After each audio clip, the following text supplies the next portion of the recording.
We've got the whole crew together as we cover Ohio State with our instant analysis from Ohio State. There's something that doesn't feel right. Unbelievable effort from him today. Is E.J. Liddell going to crack the first team All Big Ten? I think he can be the guy. I'm not trying to start a quarterback controversy. He seems to have the durability. He certainly has the toughness. This is the question on a lot of people's minds here.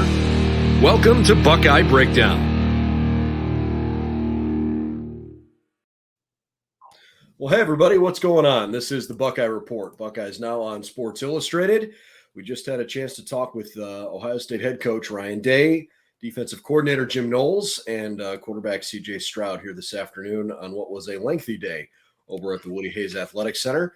And since it ran a little bit long, they had to keep the indoor facility closed so that they could make sure the team could get out there for field work on time. So we are at home shooting the Buckeye Report today, but Andrew, I thought there were some pretty interesting comments today. First of all, it was maybe refreshing to hear from Ryan Day. I asked him fairly early on a question, and he gave me a response I really wasn't anticipating. He kind of diverged and said he actually enjoys having noon games because he can be home by 4:30 or 5 o'clock, and he does enjoy watching college football elsewhere around the country.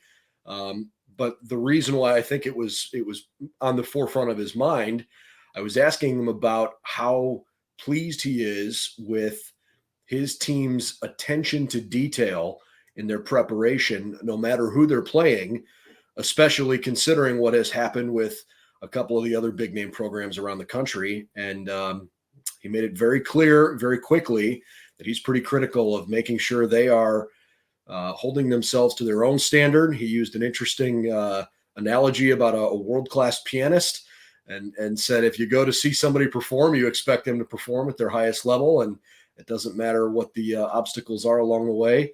So, I thought it was a good question, but man, it really struck a chord because he gave a long, thoughtful answer to basically saying, hey, I don't care who we're playing. We're going to be ready to go. Yeah, and he's kind of said a lot, the lead up to the season. He said, it's about them more than it is any of their opponents. 99% of the time, if Ohio State goes out there and does what they're supposed to do, then they're going to win the game.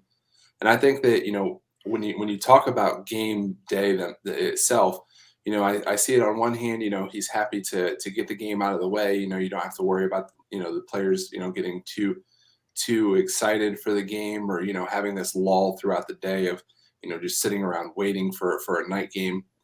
On the other hand, along those lines, after the game's over, he gets to go home and they've already won their game. He can go and sit on his couch and, watch Appalachian State beat Texas A&M or, those kind of things and not have to worry about that because they're already done for the day.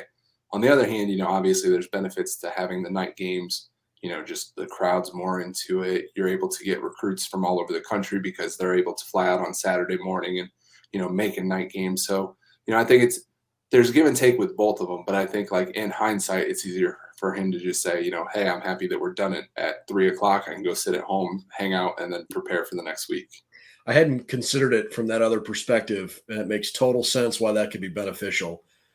But I think I would rather still play a noon game or maybe give me like a 3:30 kick. But I guess even if you do that, by the time he gets home, he's probably not catching much. He at least gets to watch the night games if he's the first kick of the day. So yeah, no, I personally prefer the noon game because then, we'll get home like 5, 6 o'clock. We can catch the night game. So at least we're able to watch one other game besides Ohio State. But then, at the same time, like, from his perspective, it's not like if they have a night game, he can't sit on the couch and watch the noon game like we can before we, make the trek to the stadium. Yeah. Because he's focused on that game still. Yeah. And deep down inside, there is, that love of this game for everybody. And once the stress of handling your business is done, then you get to go, kind of enjoy what else is going on and keep a pulse on the rest of the country. But anyways, it was the, I don't want to say stern tone, but it was a definitive, clearly something that's been on his mind kind of answer. I am certain that those guys are going to hear this week about, hey, you better be locked and focused. Toledo is coming to town. One observation that I had before comments on Day and Knowles. I thought this was just another feather in his cap because, man, I've been talking about this guy for 2 years and finally starting to get the notoriety in Tommy Eichenberg. We have our press conferences with the coaching staff and occasionally a couple of players on Tuesday inside basically the team meeting room. For 2 hours in the afternoon on Tuesday, it gets sort of flipped to a media room. It was a longer day today. CJ wasn't available. If you're watching on our live stream, he wasn't available till much, much later. He didn't come in till about 1:50. Typically, they're kind of back to back to back, and we're done well before that.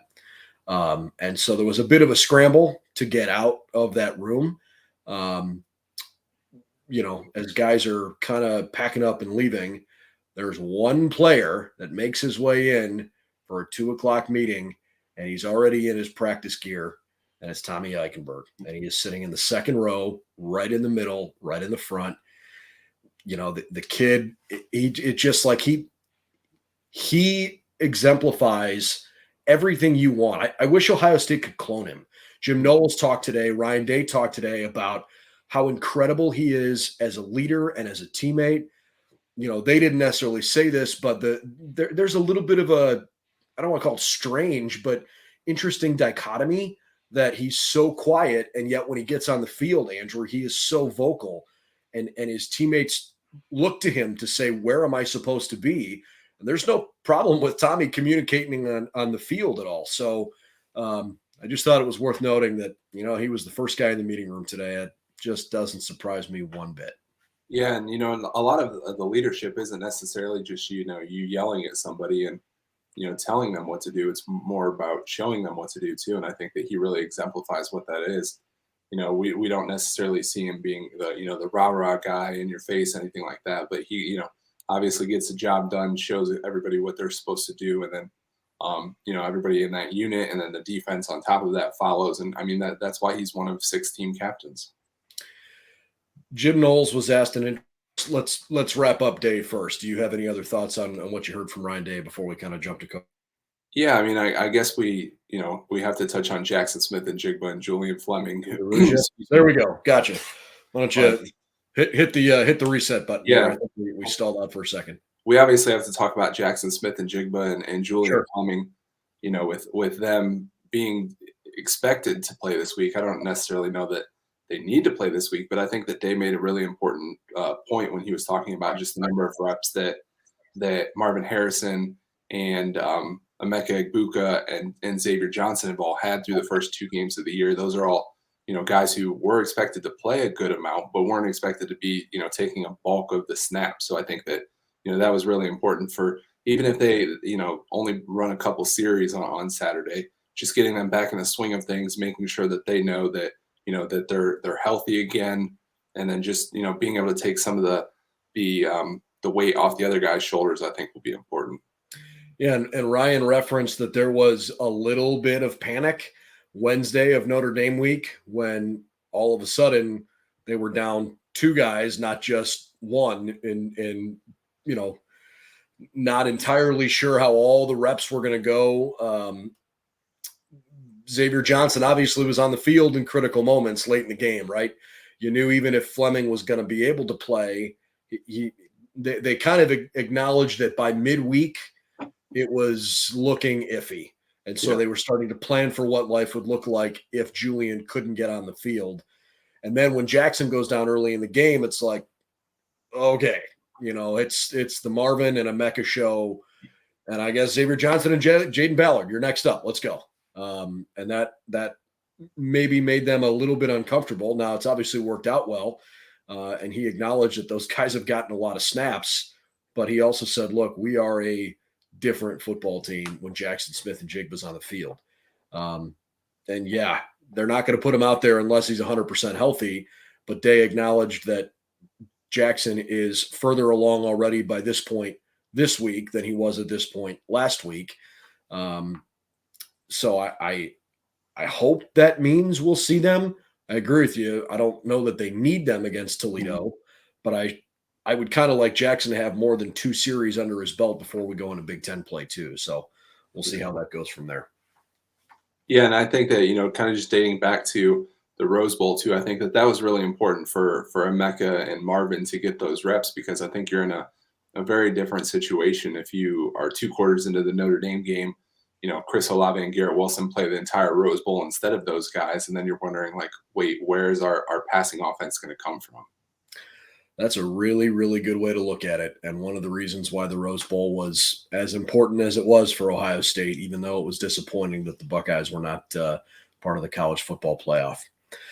Okay, to Coach Knowles, I think the most poignant thing he said, I guess, shouldn't have taken me by surprise, but it was the way he described uh, the fact that he hates bend but don't break in terms of defense.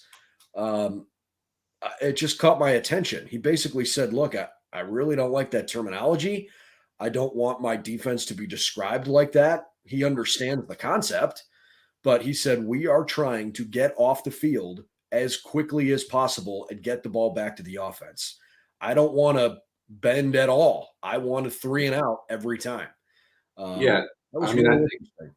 I'm sorry. I think that, that's really important too, because it's very easy for, a defense to give up a ton of yards with that kind of mindset. And, even if you do bend and then, give up a field goal instead of a touchdown, like, those are still points that are going on the board. So, you're also not putting your offense in a great field position, because obviously if you get a 3 and out on the plus side of the field versus having to return a kick and then start on your own side of the field, like, those are all very, very important things to think of. And I just think that, he really seems to have this mindset where it's like, it's not about necessarily, like, going and stopping the team from,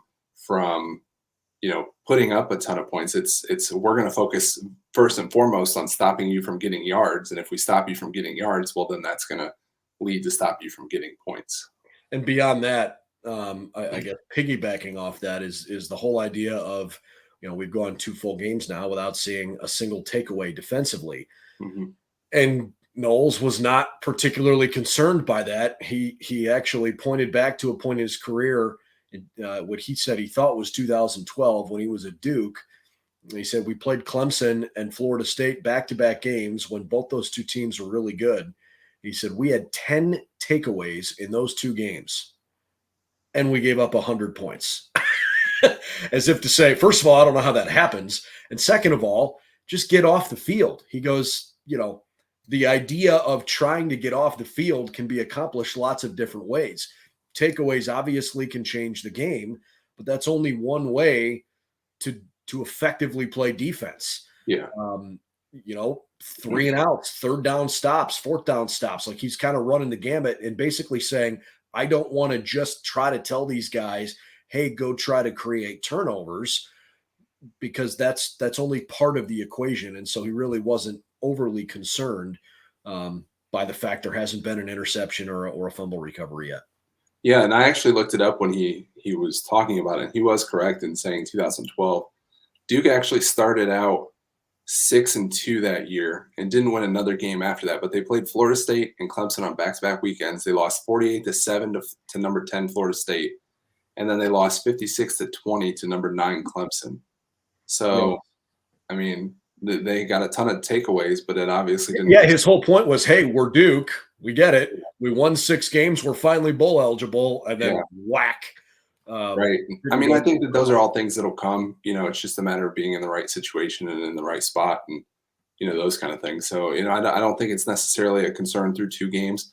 If you're like 10 games in and you don't have any turnovers, then there's a bit of concern. But, a lot of the offense, and like especially last week, it seemed like Blackman was getting the ball out a lot very quick, out to Champ Fleming. And I think that just the situation that they're facing isn't allowing them for a ton of turnovers. So I think that, once you'll get teams that are passing the ball downfield a little bit more, or just, you're able to get a bigger rush against a longer developing play, those kind of things will lead to an interception or a fumble or those things. Couple quick thoughts here to wrap up Coach Knowles. He said some guys in practice go hard every single play. And he said, honestly, that's Mike Hall. He's got a lot of that in him. He jumps off the page because he practices as hard as he plays. And it's why he's seeing the success he's seeing. He was asked about Kaden Curry, and he said, you know what, that's another guy who really I noticed right away from when when I got here. He said for his size, he's pretty good at getting himself into positions to make plays. He's tough, and he's got a tremendous first step. Obviously, we only saw a little bit of Kaden this past week, but, promising signs. In fact, Ryan Day and Coach Knowles both had good things to say about Kaden Curry. And then lastly, Coach talked about tackling being a habit and a mindset. And he said, even when you're in practice situations where you are specifically told not to tackle somebody, he said there is a way to go about having the right mindset of, I'm in the right position. I'm going to get you in practice. I'm here. I'm going to make that hit before you stop. And he said, it's all reps. And if you don't create those habits, you're not going to tackle well. The reason he answered that question, he was asked on, whether or not he's happy with the way the defense has tackled so far. And he said largely yes, but he wants to see it get better.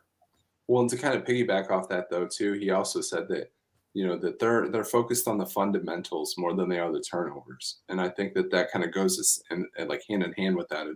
If you're focused on wrapping up and you're focused on taking the right angles and, all that kind of stuff, those all will all result in good plays. And I think that that's just the most important thing is you have to build that foundation. And, speaking of Curry, I think that it was great to see him kind of, have that step up in the fourth quarter. I know that the game was well in hand there, but I think that just speaks to the depth that they have at that position and then just his potential as a player. I mean, he was Indiana Mr. Football, had 200 plus tackles in his career. So he obviously has, a history of being a good player, but then to get in Larry Johnson's, unit and just show that early on, like he's somebody who can take that next step, maybe he doesn't have as big of a role this year just because of the talent that's ahead of him. I mean, there's three, upperclassmen in the defensive end that'll all get playing time in front of him. There's obviously two star sophomores that are getting playing time there too. So I think that,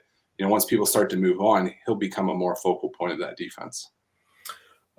I hate saying this, but I don't think C.J. Stroud really said anything that caught my attention today. It was kind of par for the course. He was his normal gracious self.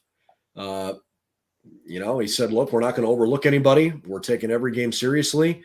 I asked him how much college football he likes to watch, and he said, yeah, actually, I do like watching other games and seeing what's going on. But, we're concerned with what's going on in our building here, and that's about it. I don't mean to have like no analysis, but he just didn't really say anything that made me go, okay, I learned something today from him.